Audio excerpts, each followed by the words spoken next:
Everybody to another episode of MC Fireside Chats. My name is Brian Searl with Insider Perks. You guys didn't see the behind the scenes. I literally came in and popped in 5.5 seconds before the show started.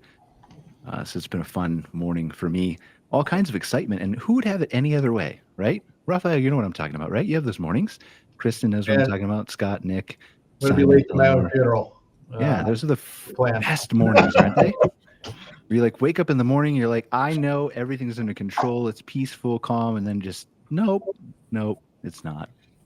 So anyway, super excited to be here for another episode of MC Fireside Chats. We've got our week 1 episode here. We're going to talk about industry trends and insights. Got a lot of data here.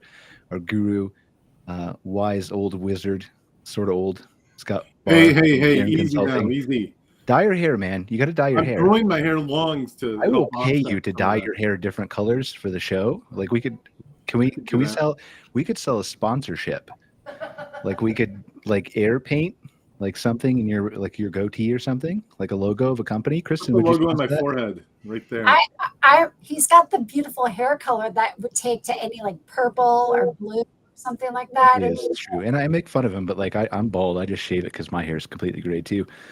Not all of us have Raphael's budget to color our hair, so. Well, welcome everybody. All right, what do we got to talk about today? We got a couple interesting guests. My dog needs to get up here. Hello, say hi. This is Riley. She's Lap Dog. We have Nick Harrington on here, the communications manager at South Dakota Game Fish and Parks. Is that the right order? Fish Game and Parks. Yep, Nick Harrington, communications manager, Game Fish and Parks, and I did not know that my hair forehead would be for sale in this show. So thanks everyone for having me on, and hopefully I do well, but not so well that anyone tries to buy a forehead sponsorship from me. Yeah, I've been trying for years, man. I got a big, huge forehead. I even got this characteristic second brain bump up here that I've been trying to sell a logo on. Nobody wants to take me up, so don't worry about it, is what I'm trying to say, Nick. Sounds good. I don't think you're in any danger. Kristen from Sage Outdoor Advisory, welcome. 2 special guests. And then we have our regular, wonderful recurring guest. Eleanor, this is your first show with us where we bumped you around and moved you from the RV industry to this new show, Industry Trends and Insights. So excited to dive into a little bit of that with you. And then, our regular guest, Raphael, Simon from Camp Map, and Scott Barr, of course. I want to just go around the room and introduce ourselves real quick. Do you want to start, Eleanor, since it's your first kind of week with the new crowd? Sure. Thank you for having me. My name is Eleanor Ham. I'm president of the RV Dealers Association of Canada. We're based in lovely Vancouver, and we represent the dealer body across the country. And we'll have probably some stats, like the information that we share is usually generally on the retail side and what's happening in Canada for our dealer body. Awesome. Excited to have you here, Eleanor. Raphael, you want to go? Yeah, Raphael Correa, President CFO of Blue Water Hospitality. We are a campground RV resort developer, owner, and manager. We manage over 60 RV resorts across the U.S. of A. Welcome, Raphael. Pleasure to have you here as always. Simon? Hi, I'm Simon, the founder and CEO of Camp Map. We help outdoor hospitality locations like campgrounds, glamping sites, RV parks, improve marketing and guest experience with professional digital maps. Simon, do you have any parks in Canada yet? Or is it just the U.S. that you've expanded? I mean, No, obviously more than the U.S., but... No, we have a couple we're chatting to, but we don't have any signed up yet. We got to get you a park in Canada, man. I'll make it my mission. Don't worry about it. I got you covered. Scott Barr. Scott Barr, president of Caring Consulting Group. We're a market research and analysis organization, and I won't even go any further because I'll end up talking the whole time. So that's fine. We're all smarter because of it, Scott. We know this. How long have you known each other? The more you talk, the more we learn. So, and then our 2 special guests. Nick, you want to go first? Yep, Nick Harrington, communications manager with Game Fish and Parks. I'm here at Pierce, South Dakota, the middle of the state, and I get to work with all of our state parks, recreation areas. I know a little bit about a lot of them, but I get to work closely. Our marketing for our state parks, getting folks out there, visitor experience. I have my hands in a little bit of all of it. So really excited to be on the show, and I want to thank everybody for having me. Yeah, I appreciate you being here. I want to talk to you more about state parks in a second. Obviously, that's what you're here to do, but I have a desperate need to know all the beautiful things in South Dakota because my memory is scarred from coming to South Dakota and staying in a hotel, which we don't want to talk about. Evil hotels. I got bed bugs in South Dakota. when I went through there, like, I don't know, 7, 8 years ago. So I'm all state parks, all fish, I'm always independent. We got to let more people know about the great things that happen there instead of in the evil hotels. That sounds great. Christian, Sage Outdoor Advisory. Hey, hello. Yes, Vice President at Sage Outdoor Advisory. We do all things feasibility study and appraisals for anything outdoor hospitality related, from RV resorts to glamping to the new term landscape hotels and marinas. In the past 3 years, we've done over 300 feasibility studies and appraisals across the country and in Canada. So, yeah. Awesome. Well, welcome, Kristen. Excited to have you here and dive into a little bit more about what Sage does and the things you guys have going on. As we do normally in the beginning of the show, kind of we toss it to our recurring guests and say, is there anything that's come across your desk in the last month since we've been together? I know, Eleanor, it's your first show, but similar thing to we would do with RVDA, right, on the RV show. Is there anything you guys think we should be talking about? I have something a bit different, some environmental risks based on what's happening in Catalonia, northern Spain. If you want to chat about that at some point, it's obviously. Yeah, give us some clarity. What's going on? Well, it's from an article in March this year. So the previous year in October, they had a lot of flooding problems in Catalonia in the campgrounds, and obviously this year that's been happening again in the US. So it's a thing that's popped up, and they're taking it very seriously. So earlier this year, they acted upon what happened last time, and basically they've identified that out of the 396 campgrounds in that region, about 151 of them are at risk from flooding. And based on that, high risk level, they've then gone ahead and put legislation in place. So it's now a requirement for every campground to do a study on their layouts, where the facilities are, and ensure that if they are at risk, there's measures to be taken in place to deal with that risk. And the main focus of that is two things. One is to protect people, of course, and the other thing is also the economic side of it, because as long as always a disaster people, it's an economic impact as well, and they want to avoid both of those things. So in addition to the law, they've also put together a budget so people can apply to this budget for funding to do these studies, and they're really pushing the implementation of different technologies, modern technologies to do this analysis. So it's a pretty nice article, and they're taking it very seriously now, and it's starting to go into implementation. So that's one side of it, and the other side of it is some of the large marketplaces in Europe that actually do bookings, and there's one in particular that does ratings for campgrounds. They're independent ratings, and they're actually going to start including environmental factors in the rating system as well. So it's kind of two fronts coming in. One is, the danger side, and the other is actually, what's good for business these days. Well, let's start with danger, and then let's go to the good thing, right? Because I think that for those who haven't been paying attention to the industry as much as we have, I don't know what happened in Catalonia, but I'm assuming something similar to what happened, the tragedy in Texas here. Was it a month ago now? Something like that, where the flash flooding came, and it was mostly, as I understand it, impacting camps, children's camps and things like that. There were a couple private parks that were touched, but something similar to that, right, Simon? Yeah, basically it was a very, very wet season, several different flood events, and towns got impacted, but also particularly the campgrounds because they're exposed. So how do we, I think we got a lot of great minds, and that's why I want to kind of go with this topic for a second on this podcast. Raphael, I know you own some resorts in Texas. I don't think you don't own in Texas, you manage in Texas, right? I don't think they're even near the river and the incident that happened, correct? I think they're all Houston. We did have a park that was impacted pretty significantly. Okay, so yeah, I'm interested to talk to you about that, and then kind of development and what goes into that process, and how do we think about the risk versus reward, because I think it's different. It's not different, but it's especially prevalent in our industry, outdoor hospitality, glamping, camping, because we want to be as close to those natural features as possible. Put me up next to the riverbank, put my cabin right there on the water, but then there's also in some places, in some instances, much more danger than others. And so I'm interested to hear your take on that, Raphael, maybe your take, Kristen, as you do feasibility studies, Scott, if you have some data on that kind of stuff. So why don't we just start there? Who wants to kick it off? Yeah, I mean, Texas is it's been a double-edged sword for a lot of folks.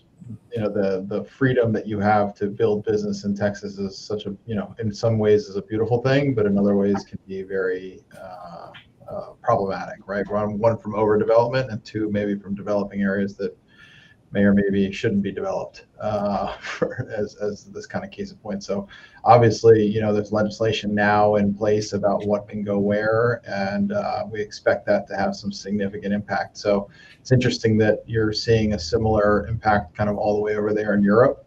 But I expect that tragedies like that force us to evolve, and it's going to force the industry to evolve even further, and zoning and jurisdictions. And this is why those things exist, right? That's part of a modern civilized society that's tried to protect the people that enjoy that space. And so there's no doubt that this is just the beginning. We're going to see that impact. But to your earlier point, Brian, you're absolutely right. People, we're called Blue Water as a company because waterfront is kind of in our DNA. It's like 90% of our assets are on the water, and it's not because that's our preference. It's what our clients' preferences are.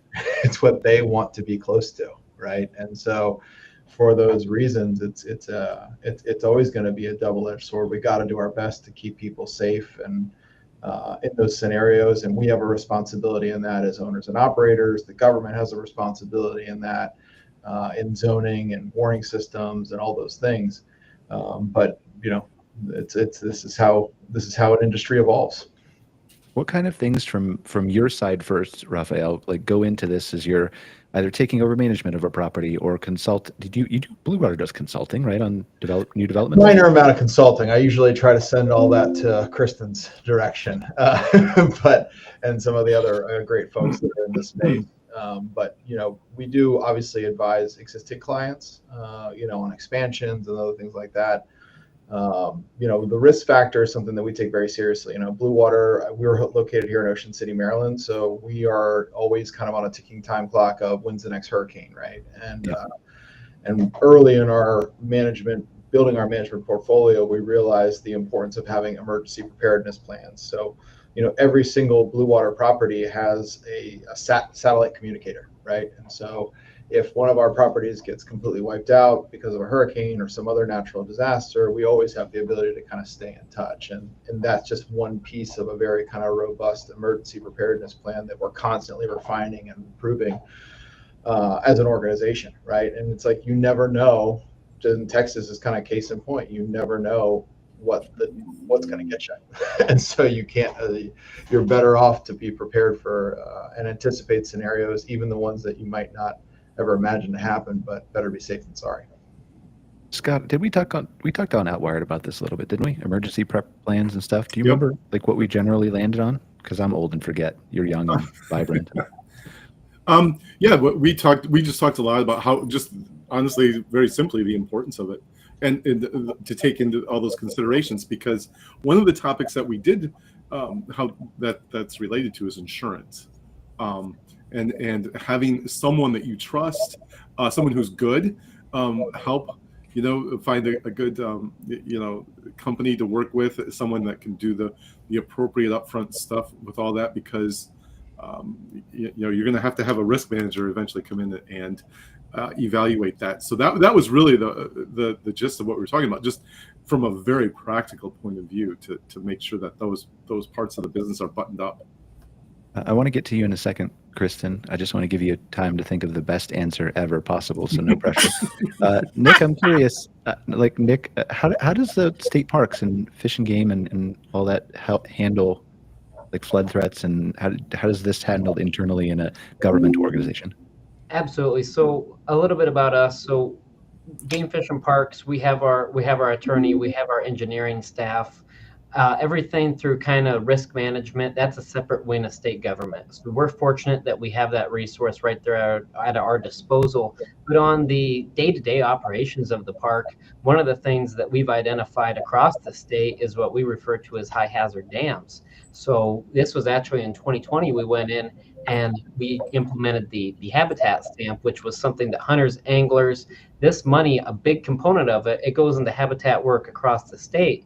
but a lot of it went into some of these major dam projects. And that's something that we're taking very seriously, is those infrastructure, state-owned dams, high hazard dams. That's something our engineers work with the state engineers, and we've made some really nice progress with. And the other thing I'll say on the individual park level is we are fortunate to have some amazing volunteers. Our campground hosts, those are volunteer positions within those parks, and they do a fantastic job, because life on the prairie here, things come and go pretty fast. So I mean, I sit here today, it's 90 degrees, humid. I worry about a storm just popping up on us, because that's just the nature of life here.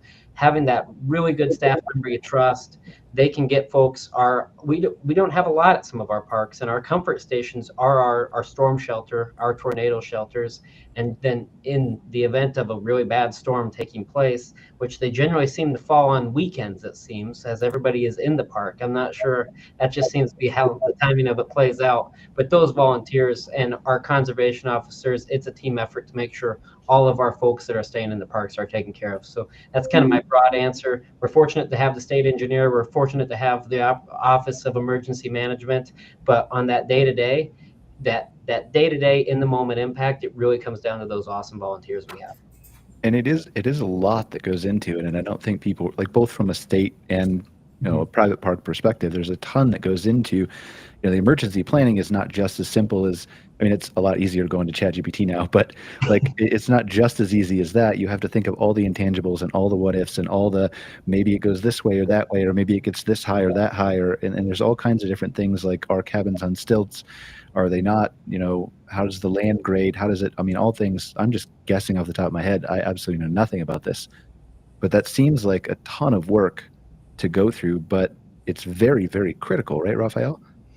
It's absolutely critical, right? And the scale of what happened in Texas and the number of properties that were impacted, and again, this is something that hasn't happened in 100 years, right? And so, but we can't just plan for, and that's kind of what my earlier point was, you have to kind of expect the unexpected and prepare for all the possible scenarios, even how implausible they might be. Well, yeah, that's the danger, is saying now, like, we don't want to get into this lull of saying, well, okay, it's not going to happen for another 100 years.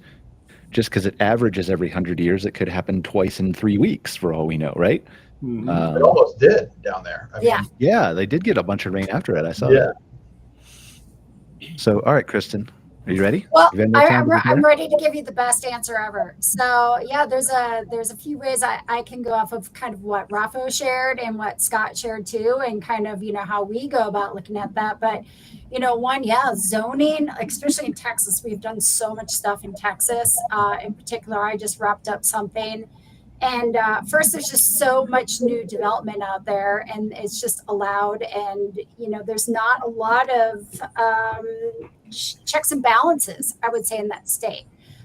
So you definitely have to take that into consideration. And then, one thing that we do when we look at feasibility is we're looking at wetlands maps, FEMA flood maps, and now we've recently started to look at the FEMA fire maps as to the possibility of damage and the cost behind it and how risky an area is too, which then in turn plays into how much is insurance going to cost, and are you going to have to be paying a premium or not?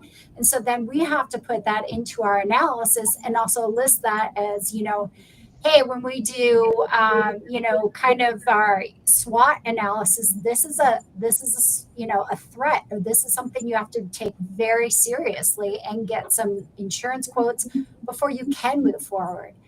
Same with stuff on the water. I am just working on a feasibility study sort of on the Gulf of Mississippi, and hurricane area, right? We have to think about that. So maybe on the stuff closest to the water, it's maybe only some RV sites, or we're looking at maybe just doing some airstreams that can get pulled out of there versus even, say, park model cabins. And then we're talking about what we call tree houses, but then places on stilts, right? So that if the flood comes through, when it comes through, because it will at some point, you know what I mean? Like, those aren't going to be, well, we're hoping they don't get washed away. So, these are all things too, when it comes to like, hey, how feasible really is the project? Because you have to look at nature and your site, and every site is different. Right, and you can never make your park nature proof, right? I mean, I remember That's years called a ago. parking lot. Well, yeah, that's true. But then you maybe have underground utilities in a parking lot, so I don't know. Maybe it's still not proof. But like I remember years ago going to the Cape Hatteras KOA, like 2013, 14, something like that. I can't remember the exact year. Corporate-owned property. I remember going there, and like they had just recovered from, I think, some major flooding, and they had just rebuilt, and everything was up on stilts. The cabins were up really high. But then I think a couple years ago they hit again, and most of it got wiped out.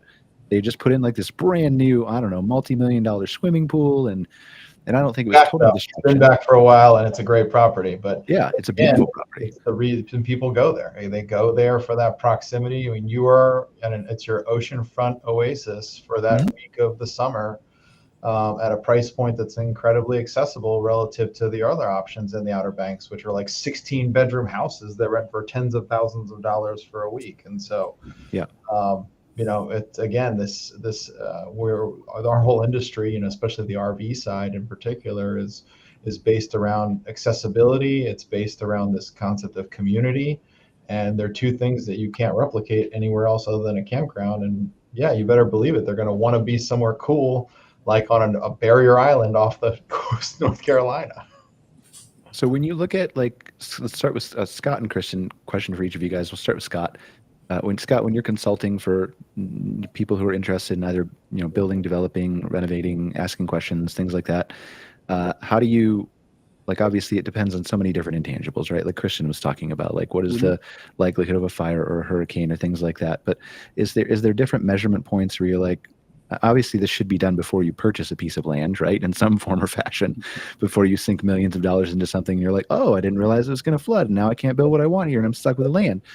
But is there a certain point where you're like, this is like on a scale of 1 to 10, like 6 you maybe could build here, 4 you shouldn't, 1 you should run away as fast as possible? How do you kind of approach that with a client? Essentially, we don't use a 10-point scale. Well, I'm making something up, right? I didn't assume you did, but right. We kind of develop a kind of a risk score overall, and then it's there's a bit of subjectivity to that. But if you're not in the upper tier in that within the score, you should really think about it. I tend to be pretty conservative about that. I tend to try to get people to, because sometimes a lot of these things are viewed through rose-colored glasses. The people, they see the property, it's like, well, this is going to work. Yeah. This is going to work. It's in the perfect spot. It's like, we know it's great. No, we don't need environmental testing. No, we don't need this. And so that's why we typically have again, we're fairly conservative about it. If someone asks us a question, we're usually, if you're not really solid in the upper tier, then you probably shouldn't do it. That's my take on it. It's just you might, that's just so we get a decent amount of pushback on that, by the way. But it's just kind of, I feel like it's our incumbent upon us to do that. Because you can tell, and in fact, there was a huge project that these folks wanted to do in Illinois, and it would have been a disaster. And after we made our recommendation not to do it, about a month later, one of the partners called us back and said, you know what, that was the best call. And it just, for a lot of these reasons, it came together, and it wasn't going to work. It just wasn't going to work. So anyway, I know that sounds a little subjective, but I think in some cases it is. It's not really subjective because you're basing it on the information you have and your experiences. Yeah, but how you interpret it is suggestive, right? Just like I, as a marketer, can look at Google Analytics and tell you 8 different stories about what's happening. Right. It's all the same data, but it's different interpretations, and it depends on what you're looking at and what your goals are and what your risk appetite is. Same with investing in a stock, right? Raphael, were you going to say something? It's a risk-reward calculus, right? At the end of the day, because I have, like I said, so many properties on the waterfront that I could have bought the land, 1 block interior, probably for, a third of the price, but I would also be able to command a third of the rent or less, right? I mean, the fact that a kid can toss a fishing line off a dock in my property and never have to leave the property is something that a parent thinks about when they're booking a trip. And so, for all those reasons, it's, sometimes the risk does not, outweigh, and that's the calculus you have to do, because it is a double-edged sword. But it's what the consumer wants, and so you have to be you have to be smart, you have to be calculated, and now more than ever, the Texas situation just reminds us to be extra careful that the proper precautions are in place for those unexpected events, those tragic. Are there ways, let's say like you don't fall at the extreme, I'm just going to use my dumb 10-point scale because it's easier to illustrate on a podcast when I'm talking with no visuals. But let's say like anywhere between 7, 8, 9. Is that fair, Scott? Like you would be like, all right, you could probably build there, but pay attention at 7 much more closely. Yeah, it's 7. You're starting to there's going to be some triggers. There's some warning signs that dropped it down. Yeah, so. for sure. Well, like if you're on a 7 or 8 on the risk scale, you better be on a 10, 11 on the revenue scale. Like, well, so let me be clarified. Like otherwise, like one is the worst. Key West 10 is like green out of green, develop everything, right? So like let's take it like an NPS score, right? So 9 out of 10 is really, really, really good. 7 out of 8 is good, but like you don't really get any points from it, so who cares? But so like that. So then if you get down to like let's say a 5 or 6, you're not all the way down to a 1, 2, 3, 4. If you're at a 5 or 6, is there certain instances where it makes sense for you as an owner to look at your consultants, your team, whether that's Sage or Cairn Consulting or your management company at Blue Water, and say, are there ideas you have that like this property is really beautiful? I know it's a risk. My insurance might cost more, but can I do things to help protect the park? Can I mitigate floodwaters? Can I don't know, do pruning of the forest? Can I do controlled burns? Can I like stuff like that? You have to look at budgets too, right? Yes, Like, of course. how All much this is it comes gonna into play, cost right? to do Obviously, that? it's not a one size fits all. Yeah. But No, are there situations like that? Have you like maybe let me ask this: have you ever come across a property that was so epic that you're like, yes, it's worth this extra cost? Yes, all day long. Yeah. I have many in the Blue Water portfolio where they're in high risk areas but they're in irreplaceable real estate that people flock to whenever they have time off. So Yeah, are if there the ways? rates can support it, then that makes sense of doing something super high risk, like just what Ralph's saying. So what are some ways that people can be proactive, understanding that every park is different? There's 10,000 different answers that could come out of your mouth, right? But let's take a hurricane prone area, right? Obviously, up on stilts is one idea. Are there other different ways that can lower the risk factor from an insurance premium standpoint or a guest safety standpoint that you can think of? I think, emergency preparedness plans is like the one thing that's the most controllable, right? Developing responsibly is more often than not, I think Texas is an exception. More often than not, that is well dictated and well controlled by local authorities because that's the one that has the longest track record of issues and what happened. And typically codes are a product of years and years of experience in that particular market. So that's what the value of zoning and codes are. And so following that, but what you can control on your side, like I said, is the emergency preparedness. I think that's the most important thing. And then developing responsibly, right? And so I have certainly walked away from certain deals where I didn't think the juice was worth the squeeze because of the risk factor, on like known flooding or whatever the case may be. And there's also, something that I've learned through this whole experience in Texas is that a hurricane is actually, as painful as they are and as destructive as they can be to like an entire area, there's a lot of heads up, right? Like you see them coming for a while and you have some ability to kind of anticipate or react. Things like tornadoes, things like flash flooding, like these things pop up out of nowhere with almost zero warning. And so it's a different tactic, it's a different tact. And, I'm putting plans in place in a lot of my portfolio to enhance our emergency preparedness plans, specifically to address things like that, right? Things that are like less, you have to react to in very short time frames. And so understanding what your potential risks are and then building emergency preparedness plans is probably the single most important thing as a business owner and the responsibility you have to your guests. Is there Eleanor, I'm going to do a reach thing here, right? And see if I can tie this in any way. But I'm curious, like we hear all the time about car and vehicle safety standards. Are there RV safety standards? Oh, absolutely. Yeah, there are two standards. There's the American, the NFP 1192, and then in Canada, there's the CSA Z240. Now, both standards are recognized in most of the provinces in Canada. A couple provinces only recognize the CSA Z240. But so, the units are built to those standards, and then most of the campground operators are aware of the standards, and we ask that when they accept RVs into their parks, that they be built to one of those two standards.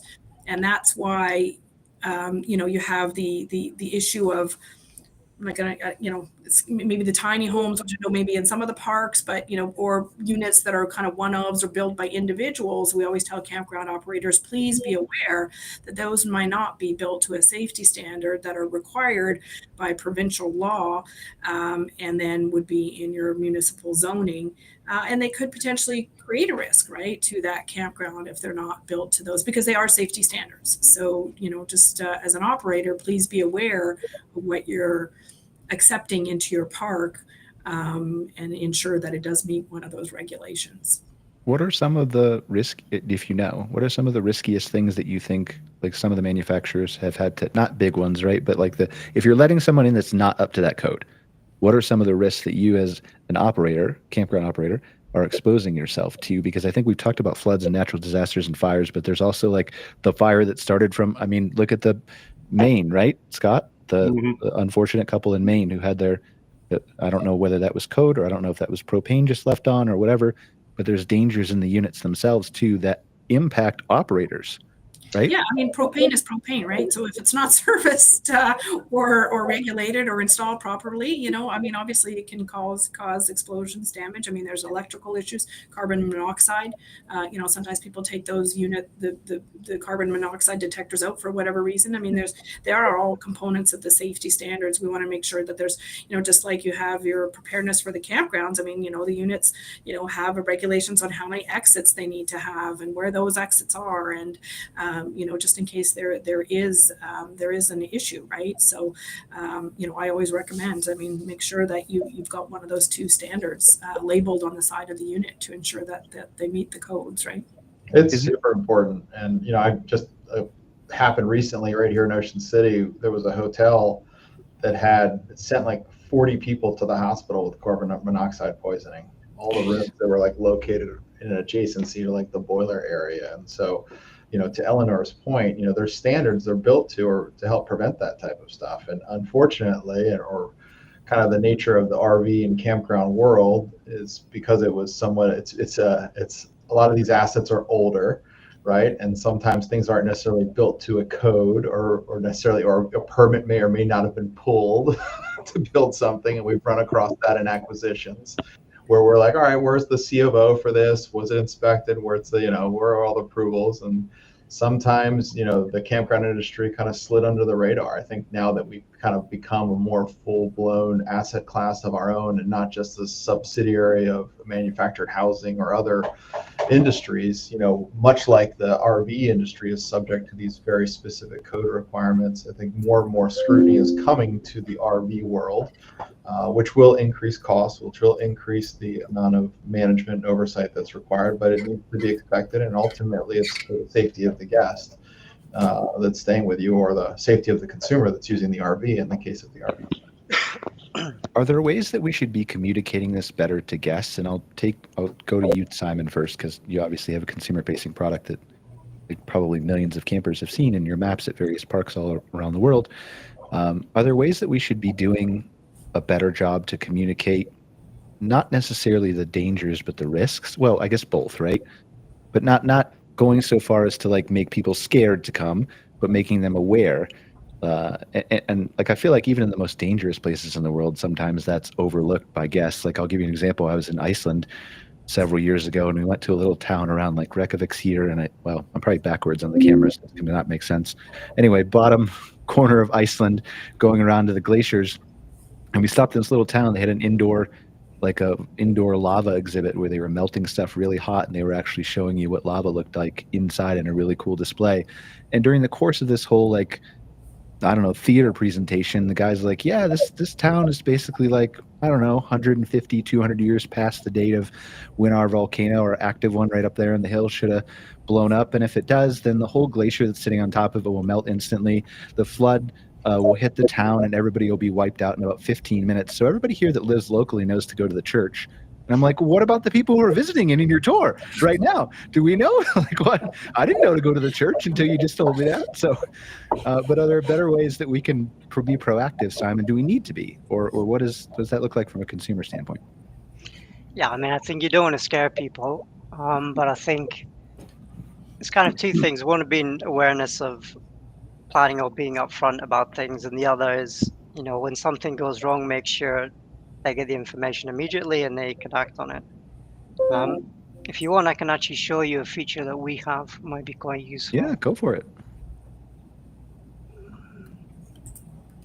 Because I think there's like, I mean, as he pulls this up, Raphael, there's obviously guest communication from your standpoint too. Like, you don't want to put like hey, there's a 22% chance that your vacation could be completely flooded away, right? You don't want to do that. But so I started with Simon for the maps that he's going to show us in a second, and I didn't know about this feature, but like that's one tool of guest communication. So are the awareness that you make people in the pre-arrival emails and the signage around your park. Like, I was in Churchill, Manitoba, everywhere there's signs that say, just don't walk past the sign, there's polar bears here, like all around the edge of town, right? So go ahead, Simon. Okay, so yeah, this is one of our campgrounds, and part of our maps, we have these filters up front. So they are really pushing us to develop something for emergency situations. So if any emergency happens in the campground, you can click the filter, and everything else that's not important disappears from the map, and you see in highlighted the emergency arrows, which direction to go, fire extinguishers, and you even have defibrillators. So if you click on defibrillator here, you have the emergency contact information and even directions, and it's going to take you turn by turn to the defibrillator. So That's really neat. Mhm. Yeah. So this is one example which came from a customer request we implemented. And of course, all of these kind of views and links can be shared in SMS or email. So if you do have an event happening that goes to their phone, they click on one link, they have the map popping up saying run this way. Yeah, you and I keep talking, and like we're just going to do a private sidebar here, guys, about business. You and I keep talking about me integrating with your API, but we need our AI to like be able to ask the directions that it gets from your map to the defibrillator too, right? So they have multiple points of contact, whether that's phone or chat or looking at the map or whatever, right? Because you may be only able to do one thing depending on an emergency situation. Yeah. Yeah, so I mean, the idea behind this is every state is shareable and it's identifiable. So whatever you need to react to, you provide that visual cue straight away, and it's relevant. Are there regulations, Raphael, on like where, like for example, he's got a defibrillator on here. Are there regulations on a state, county specific level that you have to have fire extinguishers, like obviously in the cabins, but different places, or defibrillators or medical services or anything like that? Yeah, a lot of times that's dictated by local health department codes. That's really who controls a lot of that for us, and some areas are a little bit more strict than others, and we kind of are always working to the most stringent standard, right? If we have to meet Virginia's standard, which is pretty high and tight, then we'll kind of implement that as our baseline everywhere, and then amend that as needed where needed. Nick, how does this work in South Dakota? Yeah, great question. So same thing. A lot of going back to my original answer, our volunteers, our campground hosts, our conservation officers, they're kind of the point of contact because they're in the park, that number one resource. But to your guys' point too, in terms of preparation, we're fortunate that we did have a grant that we could have AEDs in every single one of our parks. Again, our comfort stations double as our storm shelters. So we're pretty fortunate that we have a pretty good infrastructure within that. And then again, we work very closely with State Engineers, Office of Risk Management, making sure that we do have all these what we would need based on the size of that park. And to even go back to the conversation about communicating with our visitors, that's something that I think is absolutely key. I mean, we enjoy this, right? Because it's the outdoors, it's wild places, wild animals, unpredictable things. You look at Custer State Park, you have the South Dakota guy on it, right? We have to talk about the buffalo. We literally have visitors that are feet away from buffalo. I would prefer they're not that close, but we all know on this call that sometimes they do. So doing that bison safety reminder, making sure that when they book, they have that information. We talk about recreating with respect a lot. That's putting them at the campfire, making sure that everything you do is up to code, making sure you're taking care of your guests as well. Again, that fire danger, don't park on tall grass, making sure we have adequate parking. So kind of a long answer to a couple of the questions, but that's kind of how it works with game fish and parks. I think there's a whole nother episode we could probably do on the people who are standing a few feet away from buffalo. There is, there is, and I don't know that I'm excited enough to be on it, but I could definitely get some interest. Yes. I do have a side story. So I actually did a week-long hike in Yellowstone National Park, and the night before we go out, it was a guided trip, and it was an hour and a half kind of prep talk, right? That here's what's going on, here's what you need to prepare for. Like 45 minutes to an hour of that was about bear safety. Mm-hmm. And it was like so explicit. It was basically like, I don't care if you walk out of your tent naked in the middle of the night, you take your bear spray with you. Like that goes with you everywhere. And it was so explicit that he said that sometimes people don't show up the next morning to go on the hike. Well, that's fine, but that's honestly that's what you want, right? Like it's like, there was never that class when we went to Churchill, Manitoba, which is the polar bear capital of the world.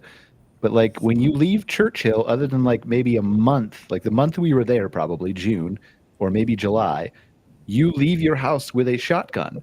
Everybody in the town leaves all their houses and car doors unlocked so you can jump in and close the door if they pull they just walk right through town, dozens of them, right? And so at some point there's just like look, here's a sign, like we've told you there's a shotgun, like get on board, or well, the other alternative is, stand a couple feet away from the buffalo. What do you think? We're more than halfway through today. Do you think we maybe talk about kind of some, we're here in early August, we've gotten through July. Should we talk about kind of some trends that we're seeing in the industry? Especially let's do it. Advantage of Eleanor being here today. I'd love to hear kind of how are RVs dealers faring this year so far?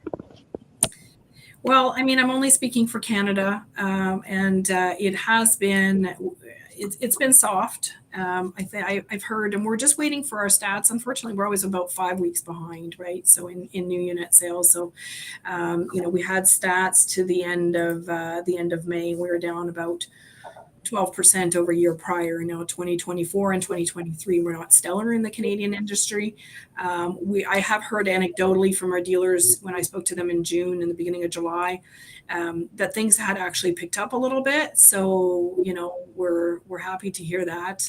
We should get our June stats either the end of this week or first of next week, just to see if that's going well.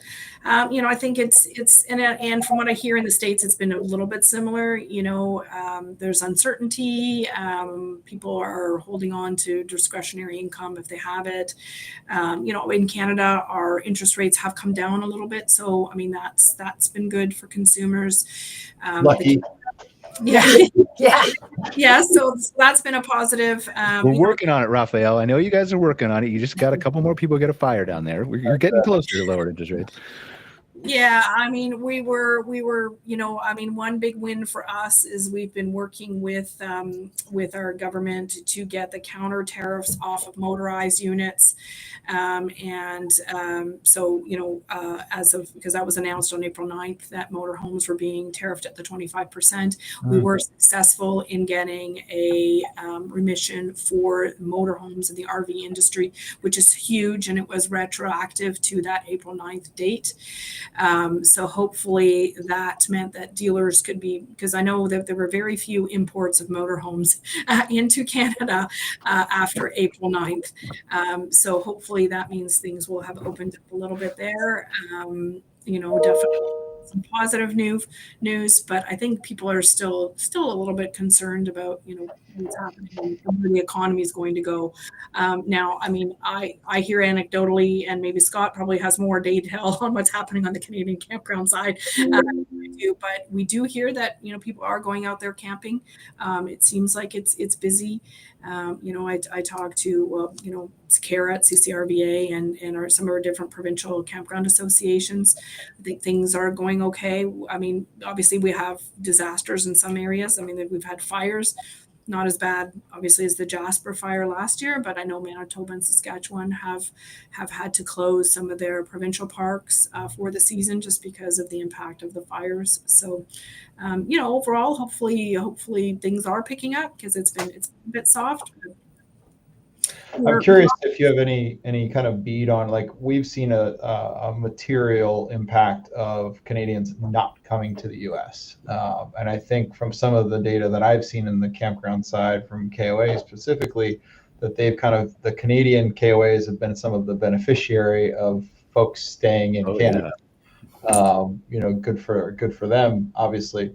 I'm curious if you think that is having an impact on RV sales, where people are kind of maybe discouraged today from taking that thing over the border. Yeah, I think what's happening is you'll see probably in the fall, typically in the fall, we would get the snowbirds that would be purchasing their units to take them down to, somewhere in, whether it be Florida, if you're from Quebec, or or here in Arizona on the West Coast. There is a sentiment of staying in Canada. We have heard that, border crossings from, at the land borders are down dramatically, even less border crossings than were happening during COVID. And, during COVID, you weren't allowed unless it was essential.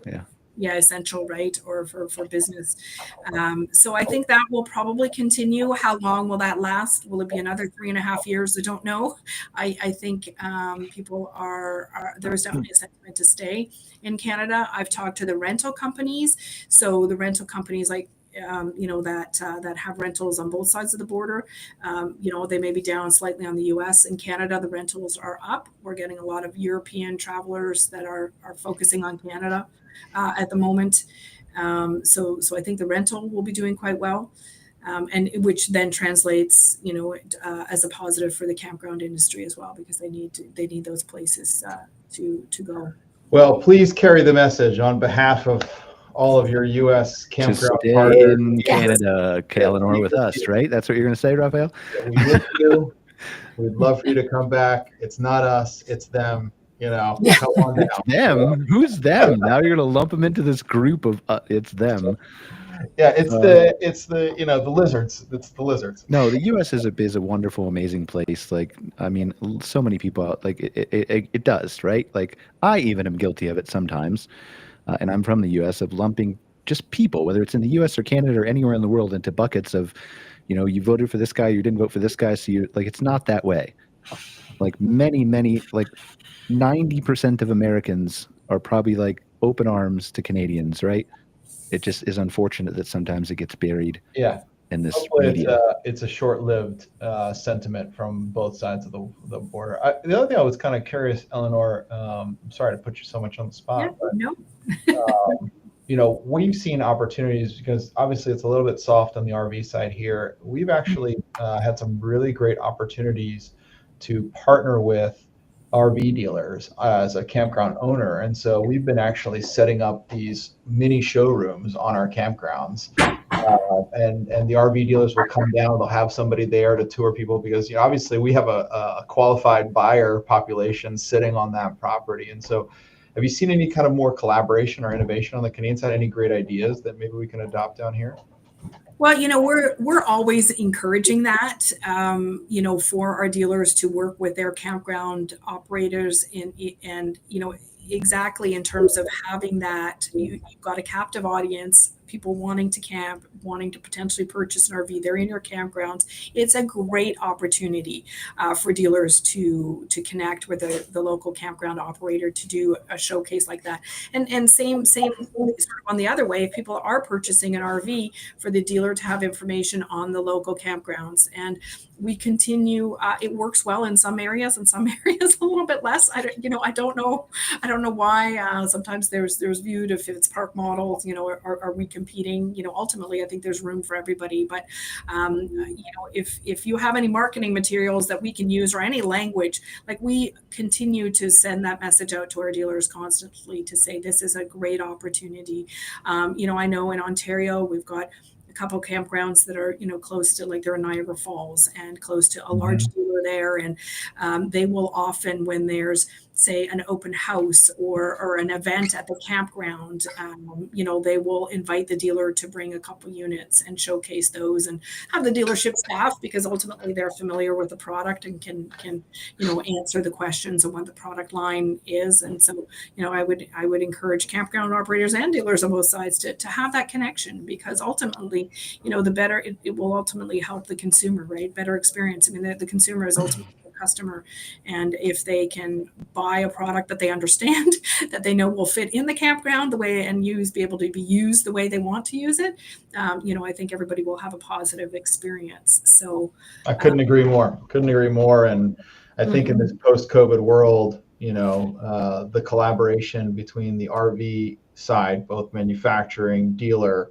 and then ultimately the campgrounds and the end user, and even the state groups like Nick's Fish and Parks, like we all have to be working together in this post-COVID era to promote this industry and this lifestyle, because we do share a client, and it's an awesome customer to share that is based in this concept of community. And I think if we work together as a community to promote it, we can bring more people into this kind of really special outdoor hospitality space that we all love. I think this is a natural fit, right? Like, this is a natural, we've talked about this before about private parks partnering with dealerships, and many do, but this is to me like take one of your nice rigs that you have 5 of, so you're not missing anything on the lot to show somebody who shows up at the dealership, right? And park it on a site at a campground for maybe the weekend only, pay them the nightly rate for that site, and then there's just signs outside that guests can go in on tours, clean your shoes, take care of the place, right? Like, that's just a natural fit to me if you're anywhere within 20, 30 miles of a dealership. Right? And I'm sure somebody does that, but just like Best Buy is working on the IKEA store concepts now, a store within a store. We don't even charge them, man. We let them set up. I mean, it's like an amenity, right? If you think about it. It is, but who doesn't love going to look at new cars, right? Like, who doesn't love that? So, but if it's taking up a site on a weekend, is my point, right? Yeah. So, I mean, they're clearly getting value out of that, probably more than you will long term, if they sell the huge rig for 100,000 or whatever, right? Or more. Go ahead, Scott. Sorry. Oh, I was just going to say that in the coming weeks, I'm going to try to squeeze this in here at the end, that we've done some recent research for both the RVIA as well as KOA, and it's going to be coming out in the next couple of weeks, hopefully from both of them, as long as I can get it rolling. But there's some really interesting findings in there, and I can't give out too much, but just that on this topic here, one of the things that we're really trying to focus on with the RVIA work is opportunity. What are these opportunities, and how do you talk to these folks? How do you get more of these people in there? There's huge opportunity out there. I can't even emphasize that enough. It's how much opportunity there exists right now. It just has to, the industry itself has to look at things a little bit differently. And by the way, Eleanor, I'm going to start doing the research with RVDA in the US. I have a meeting with Phil tomorrow to go over some of that. So some fun stuff that'll be coming out of there too. And so I call data fun. I know. But it is fun. The other thing is the sense of optimism. I think I can give this away just a little bit, is that there is an uptick in optimism compared to last year at this time, that there's a reason to be optimistic about where things are going. I think we're seeing a consumer, or sorry, just to clarify, consumer, dealership, campground, all? I think for all of the above. Okay. Is that you're starting to see that that change. You're starting to see a little bit of a change. It's not huge. Like, it's going to be incremental. Like all the people, the doors aren't going to open. Everybody's just going to flood in. It's not going to happen. But you're seeing it. You're starting to see some optimism. The one measure, we've talked about this a lot on Outlier in the past as well. Keep an eye on consumer confidence. Where that goes is where we're going, and we've been tracking that. So and it's been reversing and going up at least 1 month, I think it was. And even if it's flat, that's not necessarily bad. So just pay attention to that. As we want people, as long as people feel good about things, it is the best predictor of what they're going to do, whether it's buy an RV or stay at a campground. So those are a couple of things we're tracking. In the coming weeks, I'll be able to talk a lot more about it. But I think there's going to be some really interesting stuff. And contact Bill Baker at RVIA if you want a copy of the report that I gave him 2 days ago. Do you have a cell phone number you want to give out? Sure. No, but he's the contact there. He's the research contact. Him or Monica, either one. Kristen, is there any data we're missing from Sage that you think we should know? Well, we actually are about to be coming out with, we already have a glamping report that we have put out. And also it's very, very affordable. It's just $150 if you want to do the US or if you want to do individual states. We are about to now launch an RV industry report. That's going to be coming about, and I think we're going to really kind of launch it, I think at the glamping show, but that's going to be coming out soon. So we're going to be kind of talking about trends too, what we're seeing, how certain amenities can affect rates, sort of where different parks are at in stages of like, if they, more stabilized versus newer coming online, what's happening. And also even just kind of talking about the mix of how we are kind of seeing some of the newer RV parks out there that they're really getting a boost of ROI by including, yes, whether it's park model cabins or some kind of alternative stay. Because it's allowing people to not actually have to buy a big rig or a camper and actually enjoy all the benefits of the community, the outdoor, the amenities, etc., of RV parks and campgrounds out there. So more to come. Nick, anything we missed from South Dakota? I know we didn't get a chance to talk about your beautiful state as much as we wanted to. Blame Simon. He got us distracted.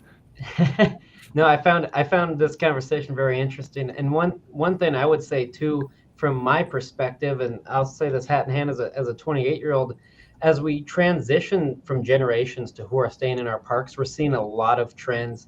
And Eleanor, I hope this isn't a negative for you, but we're going from some of the bigger rigs to more of those smaller amenities. And I will even say one thing, maybe we're a little weird here in South Dakota, but overnight ice castles are actually doubling as camping units now, and they're doubling as RVs. And there are people that will literally park these trailers out on the ice throughout the ice season on the water bodies, and then we'll camp out of them in the summer. So that's an interesting trend we're seeing with the younger families too. So that's just one thing. We've even talked about, acclimating our customers. Maybe there's someone that wants to get into camping, wants to get into our parks that just aren't familiar with it. It can be a daunting task. So I love the conversation we just had about having some of these out there, because that was something we discussed is, we'll help you set up your site, we'll help you walk through your RV. Just kind of breaking down those barriers to entry, I think is going to be really key for us as we go through this transition from that baby boomers to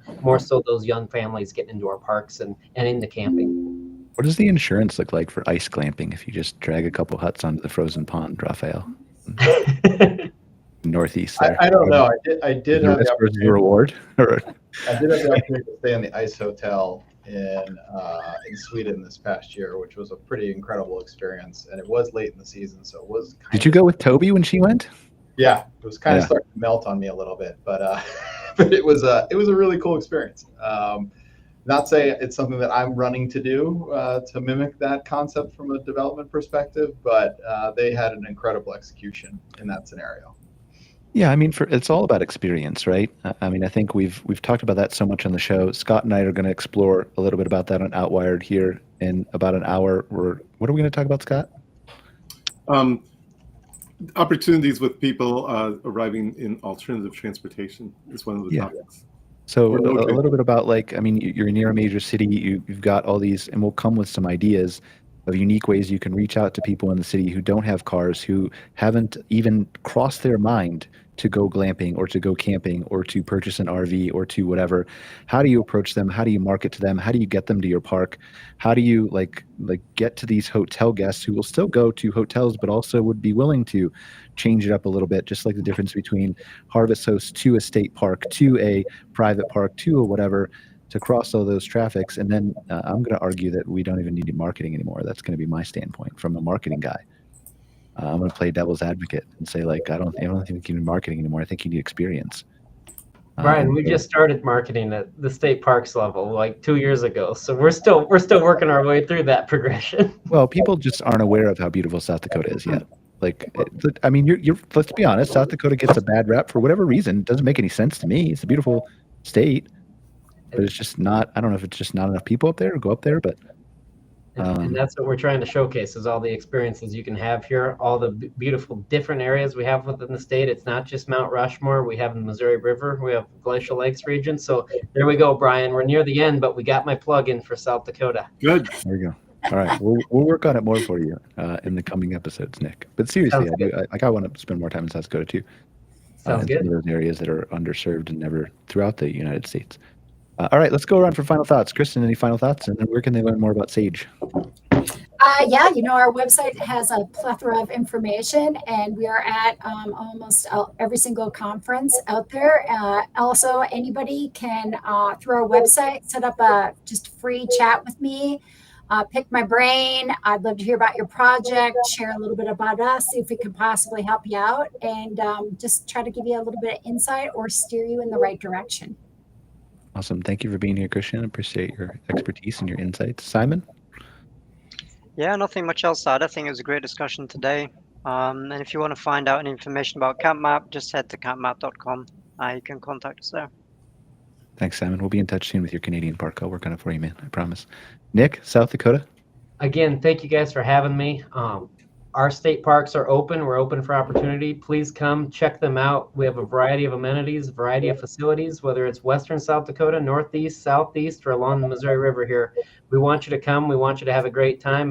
And don't be afraid to reach out, gfp.sd.gov. That's our website. Come find out all about our parks. All right, we'll take care of you, Nick. And if for whatever reason, in the event that we fail, you can come join Canada. We'll take care of you up here too. That sounds terrific. Eleanor?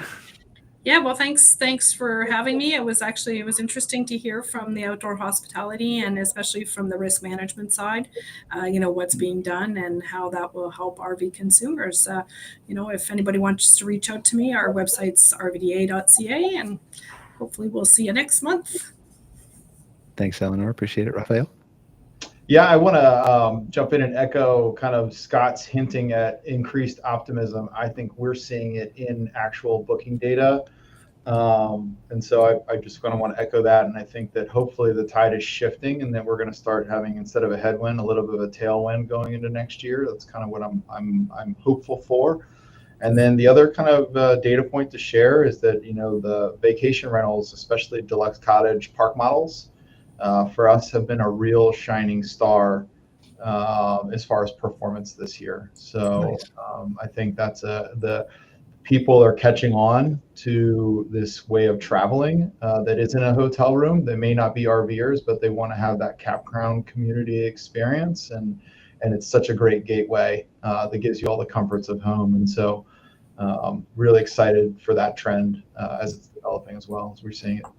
Yeah, I mean, I think Scott and I share the sentiment. Scott will give us final thoughts in a second, but I think that's what our whole premise of our episode is there's so many more people, if they were exposed to a private campground, to a state park, to a glamping resort, to whatever, who have never thought about it before. And Earl is a big thing with Black Folks Camp too, but there are lots of different demographics beyond just that who are the same way, right? Of all races, colors, creeds, sizes, gender, everything else, right? If it's never crossed their mind before. And I think if we open the door to them, man, there's a ton of people that could fill these parks.